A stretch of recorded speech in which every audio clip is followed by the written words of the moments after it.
Bharathi media நேயர்களுக்கு வணக்கம். முதலில் தலைப்புச் செய்திகள். ஒரே குடும்பத்தைச் சேர்ந்த 9 பேரின் விபரீத முடிவு பேரதிர்ச்சியை ஏற்படுத்திய சம்பவம். கொழும்பில் தமிழர் பகுதியில் வாழும் மக்களுக்கு விடுக்கப்பட்டுள்ள எச்சரிக்கை. காலை வாரிய மோட்டார் சைக்கிள் இளைஞர்களை நம்பி 2 லட்சம் ரூபாவை இழந்த யுவதி. இலங்கை பெண்கள் தொடர்பில் முடிவை மாற்றிய அமைச்சரவை. தேங்காய் உடைத்து எரிபொருள் பவுசரை வரவேற்ற யாழ் மக்கள். பேலியகொடை மெனிங் சந்தையில் துப்பாக்கி சூடு, ஒருவர் உயிரிழப்பு. $95 எரிவாயுவில் மோசடியா? ரணிலிடம் விளக்கம் கோரும் தயாசிறி. எரிபொருள் வரிசையில் நிற்கையிலும் யுவதிக்கு வந்த ஆசை. மக்களை மகிழ்விக்க நாட்டை வந்தடையுள்ள கப்பல். சிறுமியின் தகாத புகைப்படங்கள் அச்சுறுத்தியவருக்கு நேர்ந்த கதி. இனி தொடர்பான விரிவான செய்திகளோடு.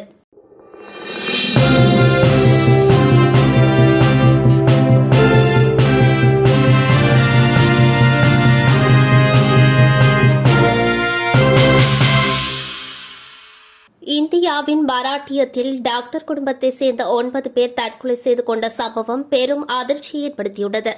மராட்டிய மாநிலம் சாங்லி மாவட்டம் மீரஜ் தாலுகா மைசால் பகுதி அம்பிகா நகரில் வசித்து வந்தவர் மாணிக்கெல்லப்பா. இவர் கால்நடை மருத்துவராக பணியாற்றி வருகிறார். இதே பகுதியில் மற்றொரு வீட்டில் இவரது தம்பி போபட்டெல்லப்பா பள்ளிக்கூட ஆசிரியராக உள்ளார். இவர்கள் வசித்து வந்த வீடுகள் நேற்று காலை நீண்ட நேரமாக திறக்கப்படாமல் இருந்துள்ளது. இதனால் சந்தேகம் அடைந்த அக்கம் பக்கத்தினர் காவல்துறைக்கு தகவல் கொடுத்துள்ளனர்.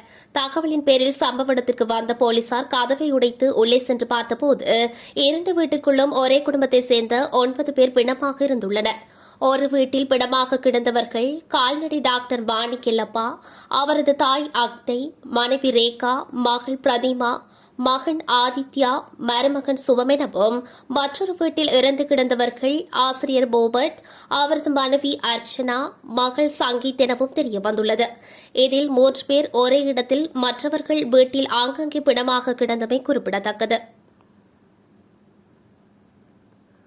கொழும்பில் தமிழர்கள் சிறந்து வாழும் பகுதியான வெள்ளவத்தையின் கடற்கரை பகுதியில் யுவதி ஒருவரிடமிருந்து பணம் மற்றும் ஏடிஎம் கார்டு என்பன பறித்து செல்லப்பட்டுள்ளது. குறித்த சம்பவம் நேற்று காலை இடம்பெற்றுள்ளதாக செய்திகள் வெளியாகியுள்ளது. முச்சக்கர வண்டியொன்றில் பயணித்த யுவதி அருகில் இருந்த ஏடிஎம் இயந்திரத்திலிருந்து பணத்தை எடுத்துக் கொண்டு திரும்பியுள்ளார்.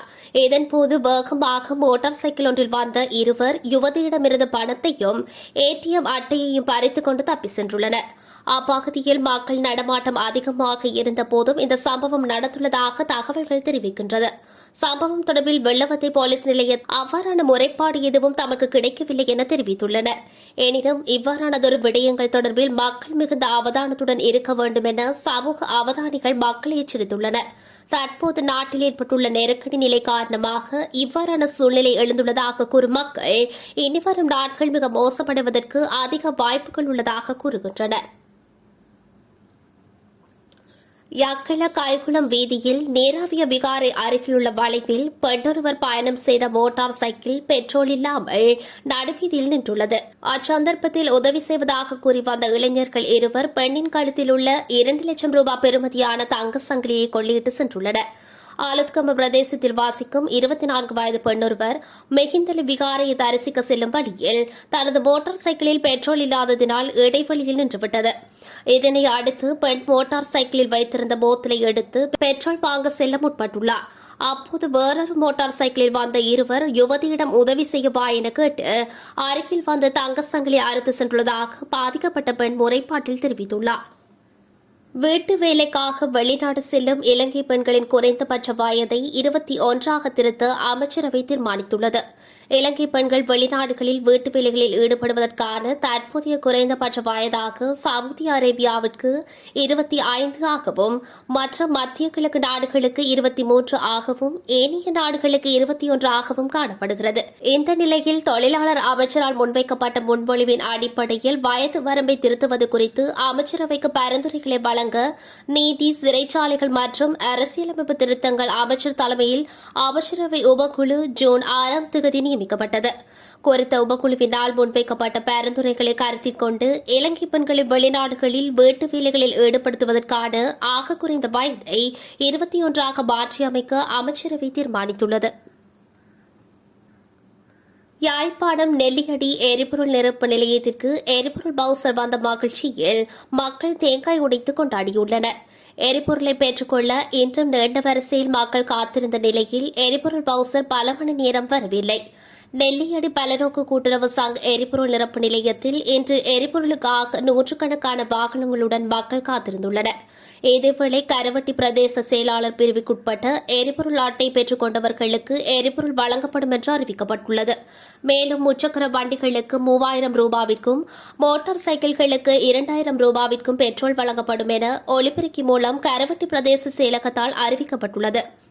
இந்த நிலையில் கரவட்டி பிரதேச செயலகத்திற்கு வெளியே நூற்றுக்கணக்கான வாகனங்களுடன் மக்கள் காத்திருந்துள்ளனர்.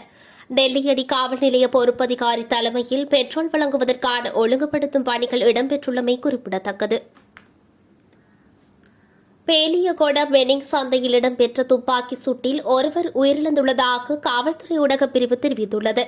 இந்த சம்பவத்தில் 42 வயதான ஒருவரே உயிரிழந்துள்ளதாக காவல்துறையினர் தெரிவித்துள்ளனர். வெள்ளை நிற மகளூந்தில் வந்த 2 பேரால் இந்த துப்பாக்கி பிரயோகம் நடத்தப்பட்டுள்ளதாக காவல்துறை பேச்சாளர் காவல்துறை அத்தியட்சகர் நிகால் தல்துவ தெரிவித்துள்ளார். இந்நிலையில் சம்பவ இடத்திற்கு விரைந்த காவல்துறையினர் மேலதிக விசாரணைகளை முன்னெடுத்து வருகின்றனர்.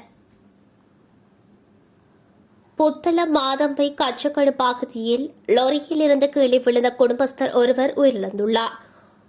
கல்முருவ கச்சக்கடுவ பகுதியைச் சேர்ந்த 31 வயதுடைய நபரே உயிரிழந்துள்ளார் என்று போலீசார் தெரிவித்துள்ளனர். உயிரிழந்த நபரின் வீட்டுக்கு முன்பாக இந்த வாக்குவாதம் ஏற்பட்டுள்ளது.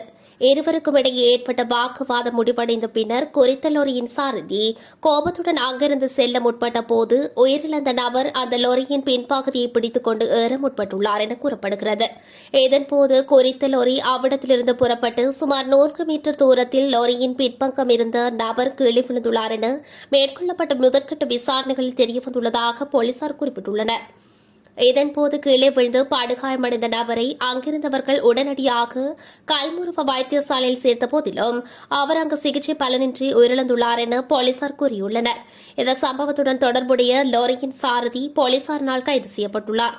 சம்பவம் தொடர்பில் மாதம்பை போலீசார் மேலதிக விசாரணைகளை மேற்கொண்டு வருகின்றனர் என எமது செய்தியாளர் தெரிவித்துள்ளார். 95 அமெரிக்க டாலர்களுக்கு 1 மெட்ரிக் டன் எரிவாயு கொள்வனவு செய்யப்பட்ட நிலையில் ஏனது 129 அமெரிக்க டாலர்களுக்கு கொள்வனவு செய்யப்பட்டது என்பதை வெளிப்படுத்துமாறு ஸ்ரீலங்கா சுதந்திர கட்சி கோரியுள்ளது. ஸ்ரீலங்கா சுதந்திர கட்சியின் நாடாளுமன்ற உறுப்பினர் தயாசிறி ஜெயசேகர இந்த கோரிக்கையை இன்று நாடாளுமன்றத்தில் விடுத்துள்ளார். சமூக ஊடகங்களில் வெளியிடப்பட்ட காணொலியில் சட்டத்தரணி நாகானந்த கொடித்துவக்கு இந்த குற்றச்சாட்டை சுமத்தியுள்ளதாக அவர் நாடாளுமன்றத்தில் இன்று சுட்டிக்காட்டினார். 225 நாடாளுமன்ற உறுப்பினர்களும் பண மோசடி செய்துள்ளதாக சட்டத்தரணி நாகானந்த கொடித்துவக்கு குற்றம் சுமத்தியுள்ளதாகவும் அவர் குறிப்பிட்டுள்ளார். இந்த விடயத்தில் தொடர்புடையவர்கள் பிரதமரும் அமைச்சரவையும் என்பதால் பிரதமர் இது தொடர்பில் விளக்கமளிக்க வேண்டும் என்றும் தயாசிறி வலியுறுத்தியுள்ளார். எரிபொருள் வரிசையில் நின்று கொண்டிருந்த போதே தன்னுடைய பிறந்த நாளை யுவதியொருவர் கேக் வெட்டி கொண்டாடிய சம்பவம் ஒன்று இடம்பெற்றுள்ளது. வெலிகம்ம பகுதியில் உள்ள சிப்பெட்கோ எரிபொருள் நிரப்பு நிலையத்திற்கு முன்பாக இச்சம்பவம் இடம்பெற்றுள்ளது. குறித்த யுவதியின் பிறந்த நாளான ஜூன் 19ஆம் தேதி அன்று ஸ்கூட்டரின் மேல் கேக் வைத்து வெட்டப்பட்டுள்ளது. இந்நிலையில் வரிசையில் நின்றிருந்த ஏனையோரும் வரிசையில் நிறுத்தி வைக்கப்பட்டிருந்த ஸ்கூட்டியை அலங்கரித்து கேக் வெட்டி கொண்டாடி மகிழ்ந்துள்ளனர். நாளை மறுதினம் பெட்ரோல் அடங்கிய கப்பல் ஒன்று நாட்டை வந்தடைய உள்ளதாக விடயத்திற்கு பொறுப்பான அமைச்சர் கஞ்சன விஜயசேகர தெரிவித்துள்ளார். அத்துடன் எதிர்வரும் 25ஆம் தேதி டீசல் அடங்கிய கப்பல் ஒன்றும் நாட்டை வந்தடைய உள்ளதாக அவர் குறிப்பிட்டுள்ளார். மட்டக்களப்பு கொம்மாதுறை பகுதியில் முன்னெடுக்கப்பட்ட சுற்றி வளைப்பின் போது சட்டவிரோதமாக எரிபொருள் விற்பனையில் ஈடுபட்ட ஒருவர் கைது செய்யப்பட்டுள்ளார். அவரிடமிருந்து 145 லிட்டர் பெட்ரோல் மீட்கப்பட்டுள்ளது. இதேவேளை நிலவும் எரிபொருள் தட்டுப்பாடுகளுக்கு மத்தியில் தெரிவு செய்யப்பட்ட 74 எரிபொருள் நிரப்பு நிலையங்கள் சுகாதார சேவையாளர்களுக்காக ஒதுக்கப்பட்டுள்ளது.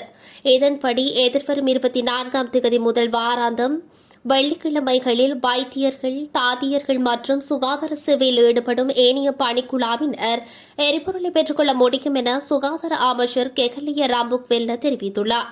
இதன்படி 9 மாகாணங்களையும் உள்ளடக்கும் வகையில் இந்த எரிபொருள் நிரப்பு நிலையங்கள் பெயரிடப்பட்டுள்ளன.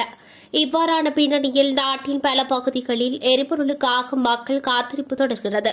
மேலும் சில இடங்களில் அமைதியின்மை சம்பவங்களும் பதிவாகியுள்ளமை குறிப்பிடத்தக்கது. மினுவாங்கொடை போலீஸ் பிரிவில் வாசிக்கும் 15 வயதான சிறுமி ஒருவருடன் 2019ஆம் ஆண்டு காதல் தொடர்பை ஏற்படுத்திக் கொண்டுள்ளார். அதே ஆண்டு சிறுமியை ஹோட்டலில் அறைக்கு அழைத்து சென்று வல்லுறவுக்கு உட்படுத்திய நபர் ஒருவரை போலீசார் தற்போது கைது செய்துள்ளனர். இந்நபர் சிறுமியை ஹோட்டலில் எடுத்து தகாத புகைப்படங்களை பகிரங்கமான இடங்களில் ஒட்டுவதாக கூறி 3 வருடங்களாக சிறுமியையும் அவரது பெற்றோரையும் அச்சுறுத்தி வந்துள்ளார். இது தொடர்பில் கொழும்பு சிறுவர் மற்றும் மகளிர் நிவாரண பிரிவுக்கு தெரியப்படுத்தியதை அடுத்து சந்தேக நபர் கைது செய்யப்பட்டுள்ளார்.